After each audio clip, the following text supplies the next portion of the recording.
I am moderating this panel. What fresh hell is this? Creating hostile words and the characters that survive them. And I'd like to welcome our special guest, Tobias Buckell.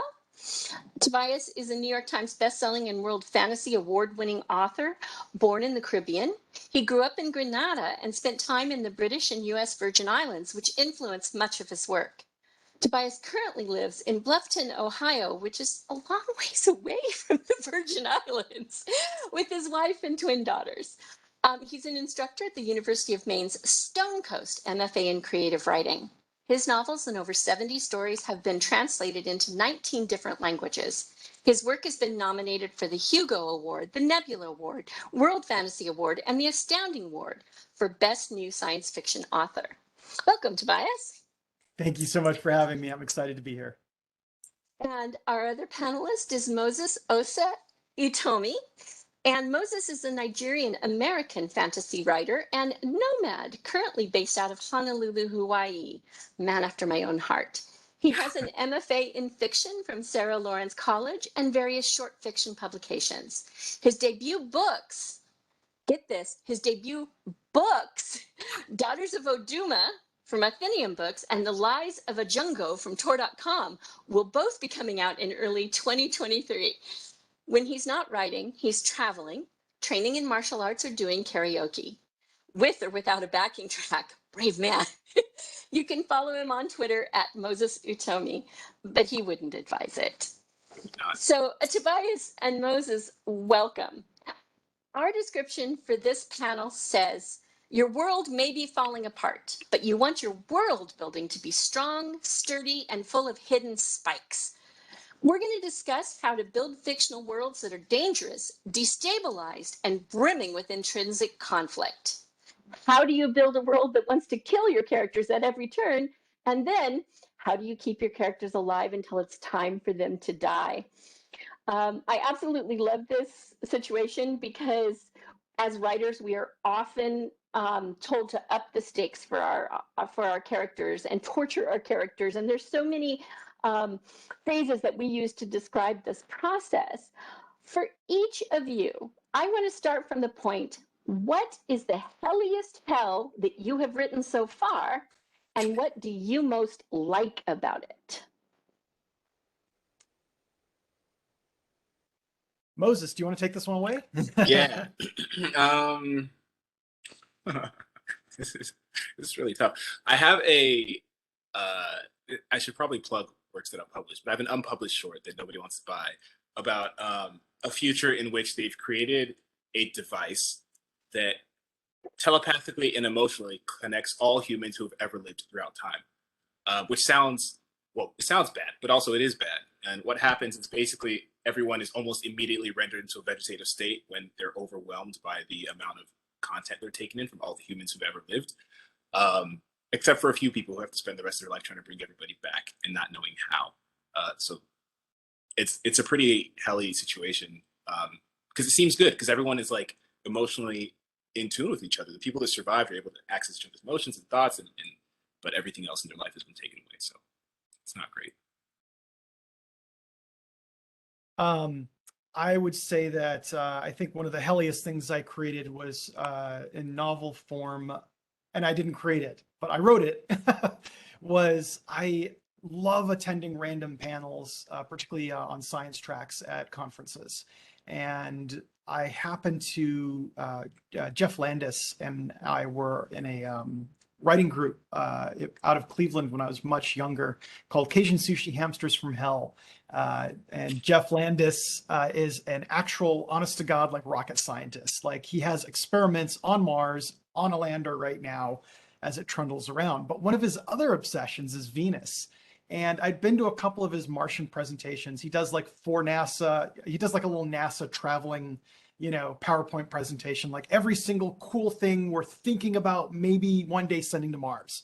But he did one on Venus, and he happened to tap me in like a hallway and say like, hey, you should come to the Venus one. I think you might find it interesting. And I thought, well, rocket scientist tells you something might be interesting, you go. And I went to this mind-blowing Venus presentation where he pointed out that the math works so that if you were to have natural breathable air in any kind of large enough object that would be like, say, city-sized, it would be buoyant enough in the denser Venetian atmosphere to hold it and naturally float it. And then began to talk about some airship type experiments that were feasible that NASA has, like, kind of poked at a little bit. And some of them were just so science fictional. And some of the math was so interesting that after he was done, I said, Jeff, as I was sitting there in the audience, basically a whole novel just sort of descended into my head. And, where can I find more about this research? And he said, like, I'll just burn a CD of everything I have. So I didn't even have to do the research, right? Jeff Landis just gave me I think it was actually a USB stick by the time it was all said and done, full of just NASA's stuff about Venus, plus everything he'd found, which was wonderfully generous of him. And I told him, like, yeah, like, are you going to write a novel about this? Because I know you did Mars Landing. And if you want to do Venus floating, I won't touch it. I'll do like a short story or something. But like, if you're going to do something, I would love to do the floating cities. And he's like, I have no plans to get around to it. So go have fun. So I wrote Sly Mongoose, which was the third Caribbean science fiction adventure novel of mine set in a Venetian world that is like, acid rain and crushing, pressure and thousands of degrees of heat, unless you're about, 100,000 feet up floating in a city that is buoyed up by its own natural breathable air. And that was the hellish landscape I had the most fun with, because I just enjoyed the dichotomy of the floating cities being Earth-like, and comfortable, because the temperature gets colder and colder the higher you get. So 100,000 feet up or so, and it's kind of like tolerable. The acid rain is below you because you're above the clouds. And it just all works. So that was my favorite hellish landscape, because when they drop out of the cities, they're kind of like in their version of submarines, right? Like crush depth when you're in a Venetian atmosphere has a whole different connotation, right? Yeah. It's like, it's going to be a crush depth. And then like, acid, sulfuric acid is coming through the hull, and you're also getting crushed, and unbearable heat. And if you love submarine those old submarine novel adventure movies, I just was like, there's so much you can do here. And there's this very niche early 1900s subgenre of diving bell adventures. Yes. That no longer exist. It's a whole genre that just doesn't even make any sense anymore. But I'm like, if you're talking about dropping someone in pressure suits designed for Venetian atmospheres down to a Venetian ground, it's diving bell adventures, So this was my favorite hell landscape ever. That's fantastic. And for our audience, Mbari has completed the deep sea exhibit at the Monterey Bay Aquarium. You should click on the links. It was all announced today. Click on the links and go and look. It's amazing. And I'll bet all those scientists read the diving bell adventure still, because it's apropos to what they're doing at Mbari. So that's fantastic, both of you. Let's dig into the meat of this. So oftentimes when we're talking hell landscapes in fiction, we end up with dystopias. And I would like to look at that for just a moment and ask the question, does a dystopia change when it springs out of a chaotic versus a stable reality? So in other words, some dystopias come out of war and societal collapse, but others can come out of an ascendant philosophy or theology that seems like a good thing and then only becomes a bad thing when you see it later. But what differences exist in these two foundations, and how should our world building take that into account? So Tobias, I'm going to swing it back to you this time, and then we'll let Moses have a little more thinking time. That's a really interesting question, and it's so big that I'm kind of like, I can feel the gears in my head sort of grinding to a stop as the gear ratio kind of expands there.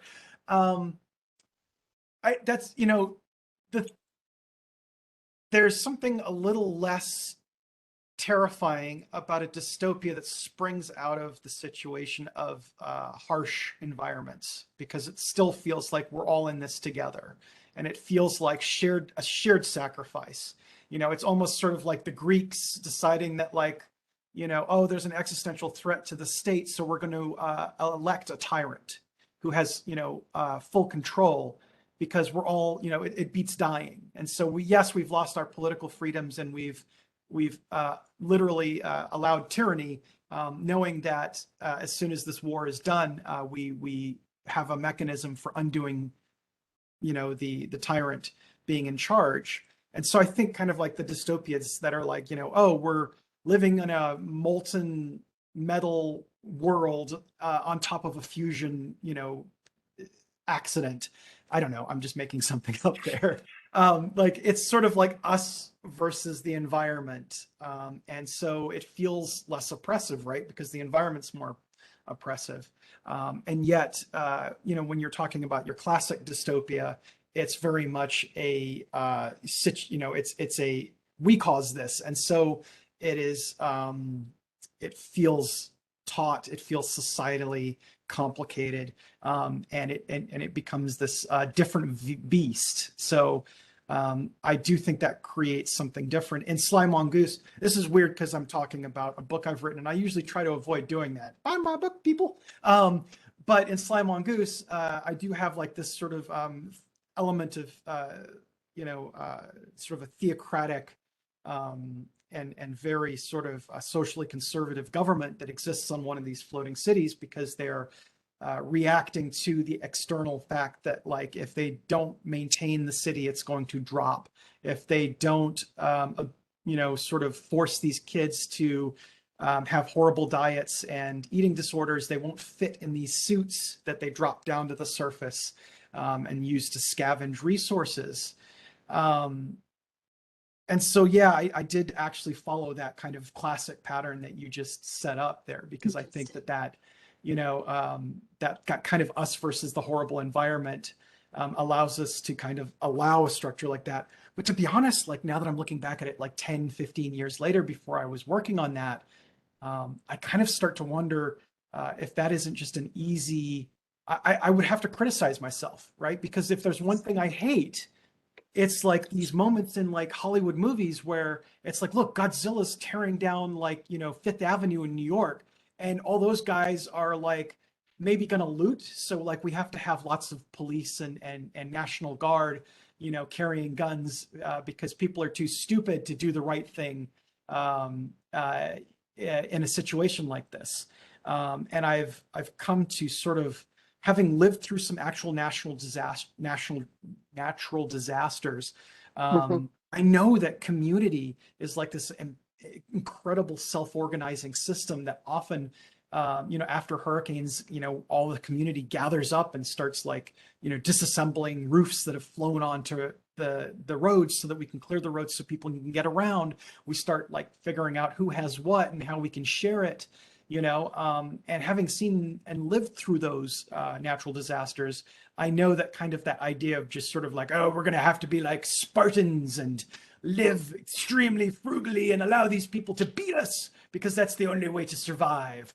I've become really cynical about that. Moses? I don't have too much to add. I mean, I think you hit the nail on the head that there's a certain it feels perhaps like more of a natural progression to move from everything is hell to now we have a dictator who's going to, right, kind of get us out of this hell through their own hellish ways, as opposed to like, look, we found this solution and then that turns bad. I think, and this will probably come up throughout this panel, but like for me, the question of dystopia is very much centered around for whom is it a dystopia, right? Because in either example, there's a group of people for whom that's a utopia. That's exactly what they want. And so when we talk about, is there a difference? It depends. It depends on who we're talking about. And I think in a weird way, a lot of stories inadvertently follow the people for whom the dystopia is utopia. Like they have the means and the resources to compete for their vision of reality. When in reality, the people for whom it's a real dystopia aren't even close to like overturning the dystopia. I think oftentimes for those people, circumstances are almost indistinguishable, right? It's just horrible whether it came from disaster, or it's horrible whether it came from a supposed benevolent leader. I think of Gibson's quote, right? The future is here, it's just unevenly distributed. Works both ways, right? Growing up in the Caribbean, I interpreted it really differently than I realized everyone else was when I arrived in the States. I kind of looked at it from the reverse, because when I was, living in on a boat with, no running water and off the grid, and I visited family in some of the smaller islands off of Grenada, who had, outdoor bathrooms and coal pot, for a kitchen. Um, I would look at the States and parts of Europe in movies, and just it was like seeing the future. And like I was in the present, that was in the future. And like the first time I came to the States, and my stepdad's parents were driving us around, I remember the first time I saw a 3-stacked highway interchange. And I was just sort of like, that is some serious THX 11838 or whatever that is, shit. Like, I'm seeing like 3 levels of cars going over me as I pass underneath. This is bananas. Yeah. And I really resonate with what you're saying, Moses. Again, I'm not trying to promote my fiction too much, but one of the most I had a short story that I sold to Magazine of Fantasy and Science Fiction that I had kind of some odd reviews of, that I saw floating around. And it's not everyone can review anything I write however the hell they want, right? But it took me a while to kind of figure out that the story didn't land for people, because I wrote 4 classic SF dystopias, like you described, Moses, right? And each one is sort of stereotypical, and they're centered around a recipe. So the first one is like, a guy wants to make pancakes, but it's kind of like after this like post-apocalypse. So he has to go up the farm to trade for eggs. He joins a machine gun raid to get like butter from another farm that they kind of like harass. And there's just all these little things, and he puts all these ingredients together. He makes pancakes. And the next one is like some people living in like a nuclear bunker after the nuclear war, traveling outside in a shielded car to go to another nuclear bunker to trade like roast beef, right? Yeah. And in each of them, I'm showing a different kind of crisis. And in the 5th example, it's a bunch of immigrants in Detroit dealing with all the same problems: ecological collapse, food insecurity, drugs, racism, all at the same time today, right? And that's where I dropped the quote, the future is already here, it's just unevenly distributed. All your dystopian futures exist right now for someone here on Earth. They're just unevenly distributed. And So, Tobias, the review was just sort of like, you could see people not getting the point. They were so focused on like the Gibson quote, or like, why is he retreading these old things? And it took me a while to realize like they didn't catch the linchpin of the number 5 story, right? we have a question in the chat. Where can they read this story? Is the story still available anywhere, Tobias? You can get the archives of the Magazine of Fantasy and Science Fiction, and on my website under bibliography, it'll tell you the edition. I think it was the June-July of 2 years ago in FNSO. Brilliant. Thank you. Yeah. So now what the two of you have said just reminded me of an incredible book I've read this year, which is Ayanna Gray's Beasts of Prey. I've put it in the chat. She does a wonderful thing with that by letting you see the utopia from one character's eyes, the dystopia from another character's eyes. Then she puts them together and takes them out of the situation, and they both learn more about it from the outside, and it is lovely and incredible. And I think it's a wonderful way to kind of play with this. So, Moses, I'm going to bring this question to you.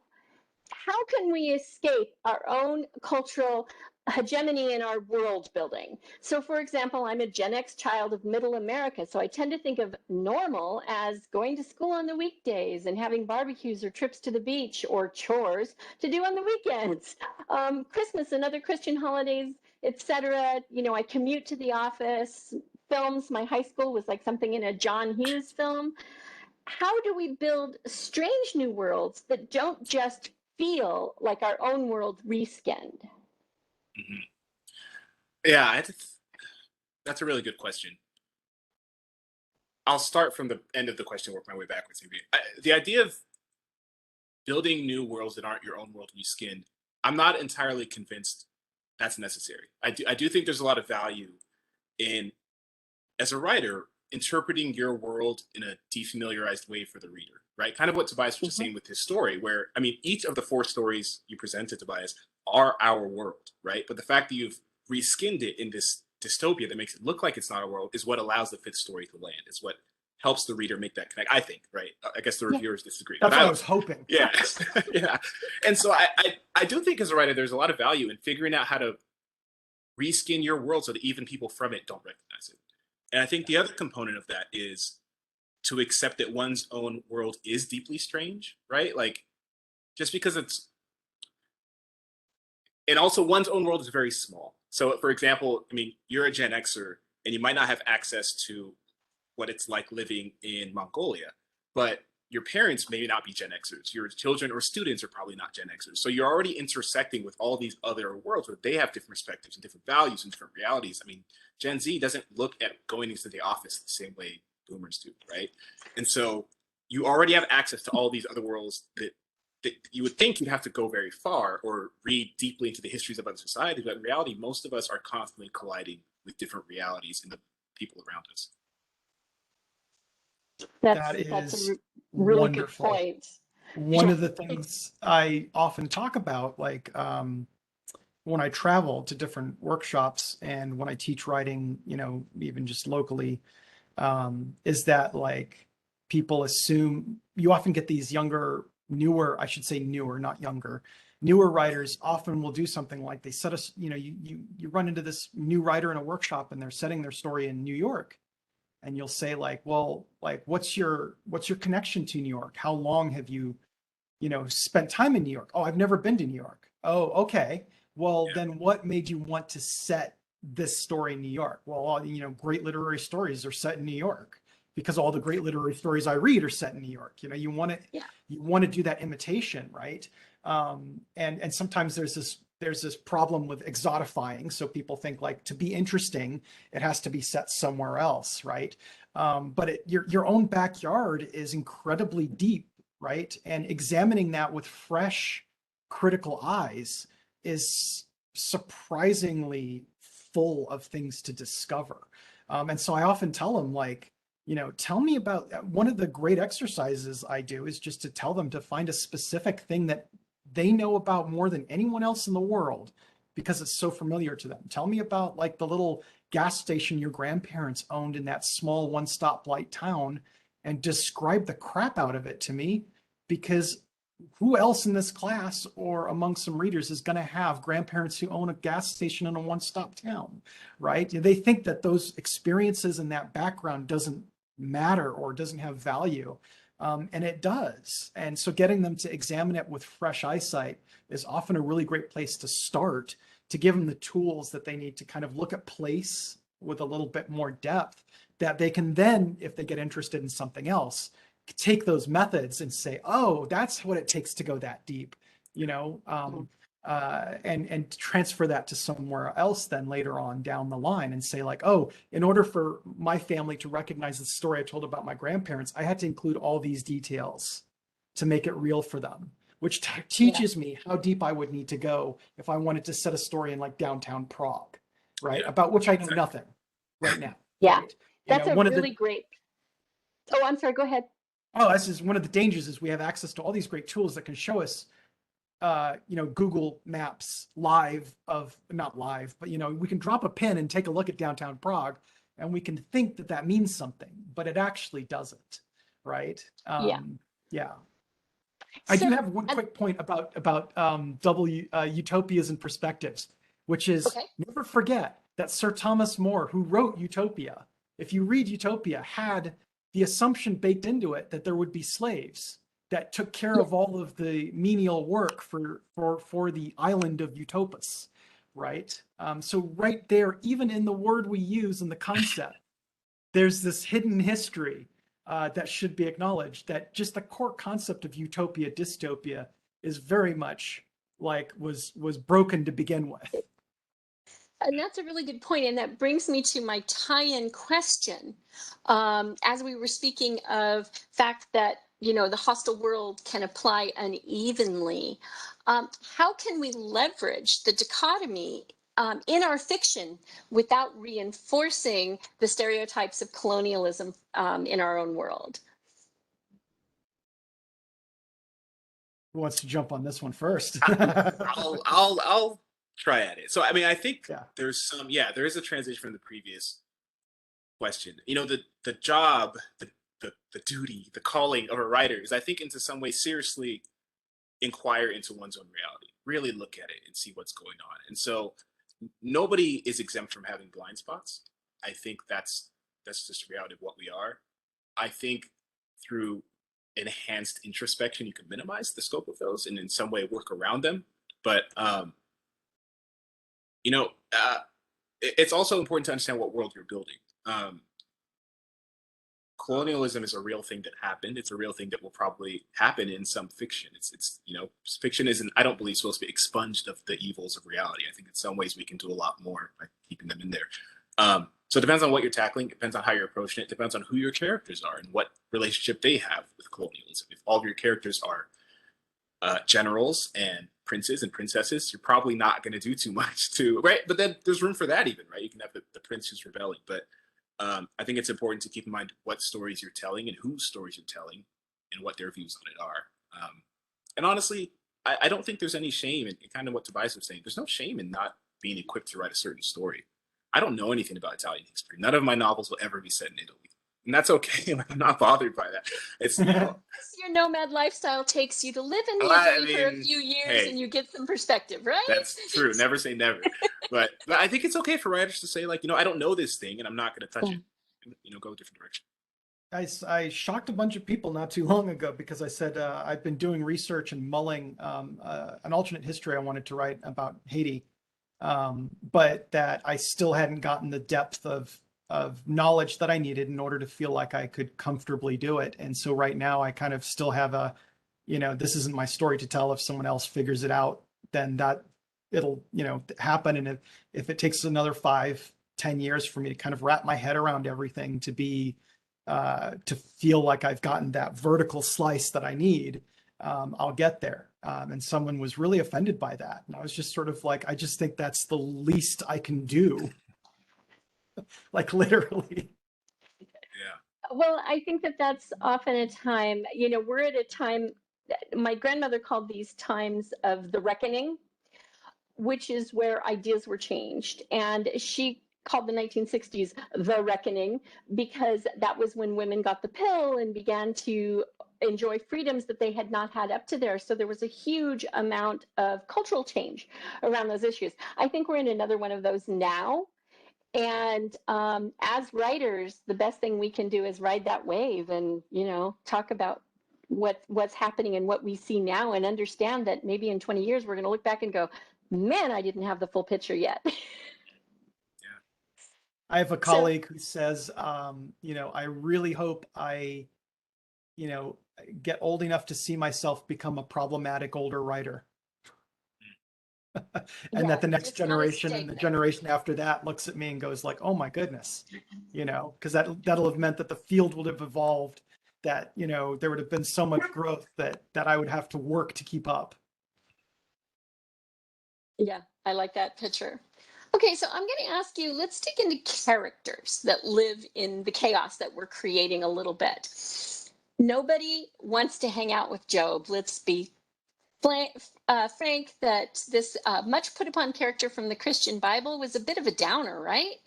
So how much chaos is too much that we're inflicting on our characters, and where are we in danger of losing our audience? You want to take this one first? Me? Okay, sure. Yeah. Sure. This is a really good question. There are two things that pop into my head about this. One is there's a value to stories of just surviving, right? A lot of people online have correctly had some really good criticism about the fact that in sort of modern commercial fiction orthodoxy, your characters are supposed to sort of like grab their own destiny, have a huge impact on the story, and change everything. And that for a lot of people who are immigrants, a lot of people who come from different story backgrounds, a tale of just keeping status quo and keeping your head above water, a tale of just surviving for many people is incredibly hopeful, and incredibly meaningful, and is incredibly powerful. And so, I think we are kind of in a place of crux, in terms of hammering out some questions about stuff like that. I think, and I don't know if I'm completely right, but I counsel people that, characters don't have to have conflict. They don't have to have control of their destiny. But I do think that they have to have choices in front of them for us as readers to kind of have some Velcro to stick to. If someone is battered by the environment and the story environment and the plot environment, they're kind of plot puppets, marionettes, and they become less interesting to us as readers, I think. I'm still searching for someone to give me a counter argument that talks me out of that. I mean, so far in 25 years of doing this, I still think choices really do matter. And so the choices can be very small. They can be around matters of survival, interiority, matters of how you hold yourself. I think of a book like Margaret Atwood's, oh shoot, it's late and I've been teaching all day, so my brains are coming out of my ears here. Handmaid's Tale, Oryx and Handmaid's Drake. Tale, thank you. Yes, the Handmaid's Tale is a very interior. There's not a lot of direct choice the character can make. And so classically, a newer writer might tell me that, look, there's not a lot of conflict and there's not a lot of choice that the character can make, but they make a lot of interior choices. How to feel about things, how to feel about other people, and how to feel about their situation that they're not going to emote, but that you, the reader, follow along their sort of secret inner sanctum with. And those choices and those small rebellions, right? To linger somewhere and eavesdrop on a conversation, or to stare at a interesting looking man, like she does in the novel, or to linger in front of the barricades so that the men get a little hot and bothered. These are little acts of rebellion, and are as close as she can get to the line without risking severe consequences. Those are all choices. And that's how we can kind of be inside of someone who's in a very stifling and oppressive environment. What do you think, Moses? Like, how do you think about, that side of things? Yeah, I agree with much of that. I mean, I really do think choices are at the crux of it. I'm calling to mind, there's a video game version of The Walking Dead, where you play a character named Lee, and most of what you do is kind of shepherd this young girl, Clementine, from point A to point B throughout different conflicts. And there's not a lot of gameplay. You're not like fighting actively, but what happens is you make a lot of decisions. And occasionally the game, for example, I don't know if this happens in the game, but like, a zombie will creep up on you, and it's like someone Clementine used to know from school. And because the zombie, you like have to crush its head or whatever, right? You have to kill it. And then the game will say, like, it'll cut to Clementine and she'll be horrified. They'll say, Clementine will remember this. That's the only note you get. And those little notes tell so much of a story. And I think when it comes to how much chaos you can heap on a character, my approach to protagonists, and this differs, but my approach to a hero is that there's something they don't know, and there's something they have to learn. And even if you don't have your character be constantly active, I think those little moments of your character learning something, your character, the book saying that this character will remember this, right? Like, those can be really provocative, where you're starting to see the evolution of the character over time, often through choices, right? But not necessarily always. Sometimes it's just seeing them sit in a situation and realizing as the reader what impact that'll have on their future choices, their future development, I think can be pretty beautiful. And so in terms of how much chaos they can hold, I think it's how much can they not know? How much of this world do they really have to figure out? And I think it depends on the character, it depends on how much book you have left, right? If they're completely ignorant by page 299 to 300, maybe not ideal. But I think at the beginning of a book, it's totally acceptable. I mean, there's that trope of a book where a character wakes up and doesn't know their name or where they are, right? In that sense, it's complete chaos. They don't know anything, but you're willing to watch them learn over time. That's one of my favorite tropes, by the way. It's a good one. The Bourne Identity, right? Just fantastic. Yeah. Okay, so this is somewhat related to how much your characters can take, but we're humans, right? And so oftentimes we are our own worst enemies. So I'd like to examine the idea of the internal hell versus the external chaos, and how do you balance those two to create compelling stories?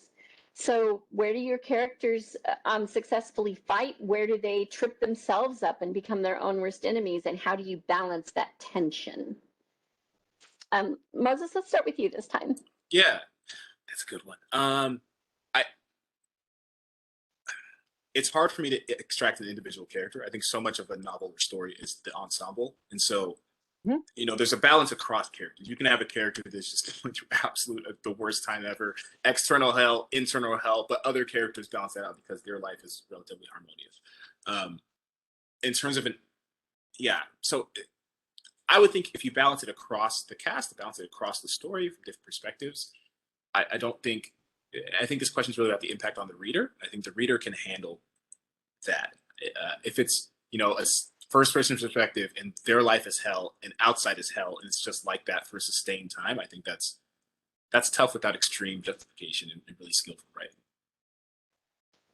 What's great about Moses going first this time is now it's my turn to be like, that's really, yeah, I like what you said. That's very on point. That's very smart. I agree. Particularly about the too much. Right. A little bit of a moderator's secret. When they said the two of you were going to be on my panel, I went, the panel's done. It's going to be great. You're still going to have so much to say back and forth to each other. So, okay, so I've got just a couple more, and then we do have some questions coming in from the audience as well. So I'd like to ask about the tipping point.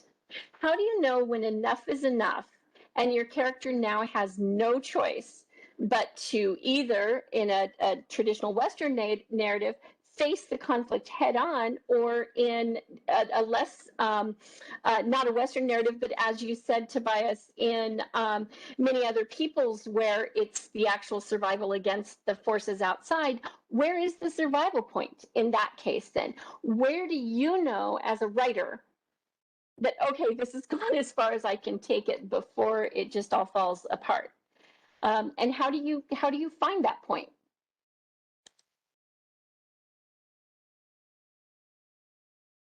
Tobias, you can go first this time. All right. Yeah, I'm just that's where I kind of get into the value of having first readers, because there's a story you want to tell as a writer. There's some of this is just art, and it's hard to tell, right? And so you have to try it out and figure out, of course, what kind of story you want to tell. If it's a story about, if you're really invested in a story about the value of surviving and staying, with a certain mindset, that can be a story you want to tell. If the story you want to tell is, I love a good vengeance quest, right? So if that's what you want to tell, obviously your character's at some point going to have to tip over into the, okay, now I'm going to shoot everyone who's a part of the dystopia. Maybe even like pull out a chainsaw, right? And we can criticize redemptive violence in the academic panel later. But I think that's just one of those cases where you're constantly having to test with your first readers or your actual readers where the line is and who's coming with you and who's not. Because for one writer, the line is going to be somewhere very different than from another writer. This is where the subjectivity of this all comes in. And so for me, I would think that that's something that I would say, like, well, I want the line to be here because that's how I think and that's what I want this story to be like. And now I'm going to show it to some people and see if they go like, ew, or if they go like, oh my gosh, yeah, like this is right. Or like, oh no, I think you're 10% off. Maybe we can slide this back a little bit. And so it becomes this, sometimes writing is just this game of Battleship where you're kind of behind the shield and you've got some first readers on the other side and you're kind of like, John, and they're like, dude, and you're kind of like, sweet, J11, Yeah. and you're done, and then other times you'll call it out and they're just sort of like, yeah, no. Yeah. That's a good. I've had many moments where I thought I nailed it, the tipping point, and my readers were like, "This doesn't make any sense." So that's 100% right. I think there's also a to use. I'm really stuck on this paradigm of like knowing and how much the character knows and the knowledge they have of the world around them. And essentially the hostility of the world is often the unknown, right? So that's kind of what they're tackling. I think there's a tipping point when your character, I would say, knows too much, right? So I think there's a difference between knowing enough and knowing too much. I think often when a character knows enough to make the world a better place, they might still be belabored by their own insecurities and inability to tackle it, and bravery and all these things that might make them be like, you know what? And I think we've experienced that in stories where you come across a character like they have all the tools they need, like just, believe in yourself or friendship or whatever. And I think that's different from knowing too much, where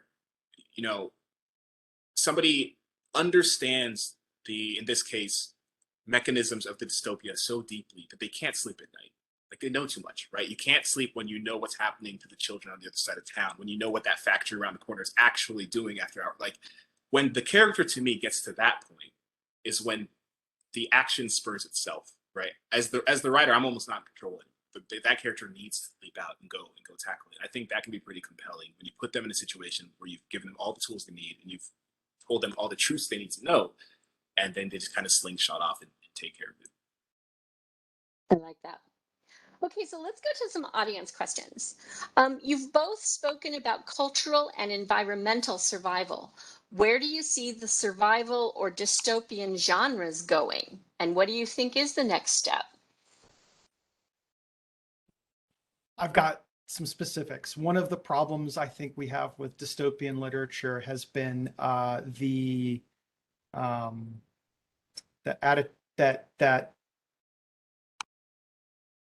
not dystopian, but sort of dystopian post-apocalyptic has lost its awareness of community, communal resistance, and warmth, humanity. Even in a dystopic situation on Earth, there are these incredible stories of warmth and community building and recovery that the seeds of which start in the dystopic situation. A lot of the dystopias and a lot of the post-apocalyptic pieces I read tend to focus on it's like the zombie movie thing. Like if we have enough like firepower, we're going to get through this just fine, right? And where the sort of dystopias that have been somewhat fascinating to me of late are Bannerless by Carrie Vaughn, Emily St. John Mandel's novel that just got turned into a miniseries on HBO, the name of which is Station 11. Blanking. Station 11. Thank you so much, Moses. Station 11, which looks at the fact that like all of the stuff that happens at the same time. Even in a dystopia, the future is unevenly distributed, right? So like right now, the future is unevenly distributed. If you make a dystopia or a post-apocalyptic setting, that future, that reality is unevenly distributed, and they're always very evenly distributed. And it's sort of like the ice planet, forest planet, Star Trek problem. Even a dystopia isn't a whole dystopia, right? And so these other aspects of the human experience just get lopped off out of some of those stories. I'm noticing as I'm reading more and more of them as I'm getting older. And I'm starting to wonder, like, where is the clearing the roofs off the road aspect? Where is the rebuilding stuff? I read also the Three Californias trilogy by Kim Stanley Robinson. And I would lump it into that idea of kind of like looking at alternate dystopias, alternate post-apocalypses, and looking at how humans actually would navigate that. And I've come to believe that like Carrie Vaughn, Kim Stanley Robinson, and Emily St. John Mandel are actually telling truer stories than kind of like my Mad Max go-to on Sunday night, when I'm bored and looking for something to sort of stimulate me and get me excited about a post-apocalyptic dystopia. That's fantastic. You've reminded me of a podcast that I think deals with kind of that sort of thing. It's called Forest 404. I've just thrown it into the chat. It's a future world where the natural world has died. Humans killed it, but we've somehow managed to hang on in these massive tower buildings where everyone lives in the building. You never leave, you never go outside. And there is literally a department whose job is to erase all digital media and recorded media that has the sounds of the natural world in it. So films that are like the characters are outside, they go through the films and they remove all the sounds of the trees and the bird songs and anything else that is the sound of the natural world, so that the people that are still living that access that media are not made sad. Wow. Or not even made aware. It's a wonderful, wonderful podcast, and an incredible concept of, is our world what we perceive, or is it what it actually is? And it just plays with your mind, and it's in a podcast form, which is brilliant. Okay, so we have another audience question here. How do we raise the stakes in our hellish world without it feeling contrived or overwrought? I can't speak to other writers' techniques, but I mean, one thing I think is important is building a lot. There should be layers to dystopia. So I almost always tackle dystopias from the perspective of a character who really, honestly, might not even realize it's a dystopia. It's just they're so low on the totem pole in terms of who can make changes in it that they don't fully recognize the depth of the injustice. And so as they kind of begin to unravel those layers, that raised the stakes almost naturally, right? At first they think, oh, it's, the mayor is the problem, right? Then you realize, oh, the mayor is also part of this dystopia, like I am. It's actually the governor. Then you're like, oh, wait a minute, it's the president. Then you're like, oh, wait, there's an intergalactic emperor in charge of it, right? And so the stakes naturally rise because the character's so ignorant. They don't really understand what they're up against until they've gotten further in, and then they realize it's a lot more than they anticipated. That's Like that. really cool. That's a neat structure to kind of do that. From a reader standpoint, that would be like peeling an onion. I love it. Yeah. All right, so there are a couple more questions and comments that have come in from the audience, and I had a couple more questions that we're just not going to have time for. So what I'm going to do is I'm going to pop those over into the Discord in the Bartholomew, and then Tobias and Moses, if you guys have a chance to pop in and answer those extra questions, that'd be great. And if not, we're going to finish it up right now with my final question. And this one I did not prepare you guys for. So sorry for that. This is me being a little bit of a stinker. But I'm going to ask, what fresh hell do you plan to write for the future? And if you were given infinite resources and time, what chaos might you unleash? I'll go first just because I want to hear Tobias. As a fan, I want to be able to sit back and listen when he's going. So, I mean, I've just finished book 1 of my trilogy at Tor.com, The Lies of the Ajungo. So the next one will be book 2, which I will not spoil it, but it is a very, very fresh hell. It's a very fresh type of hell compared to the hell in book 1, which is pretty bad. So that's the one I'll be tackling next. If I had all the resources and time,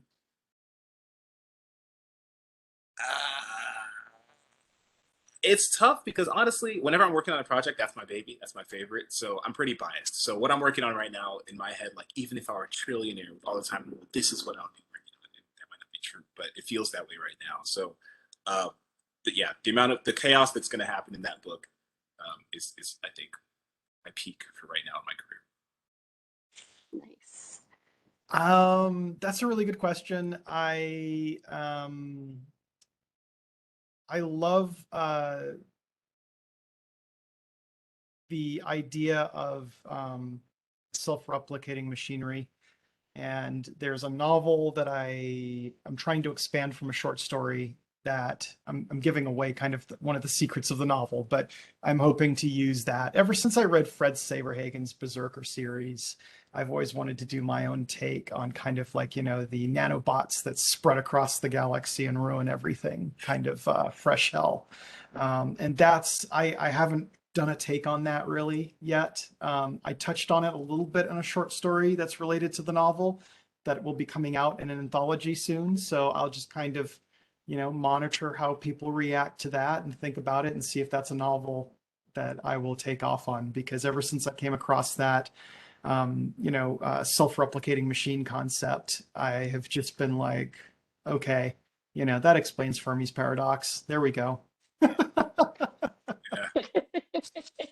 Stop broadcasting. There we go. I'll know where we are, as Stephen Hawking famously said.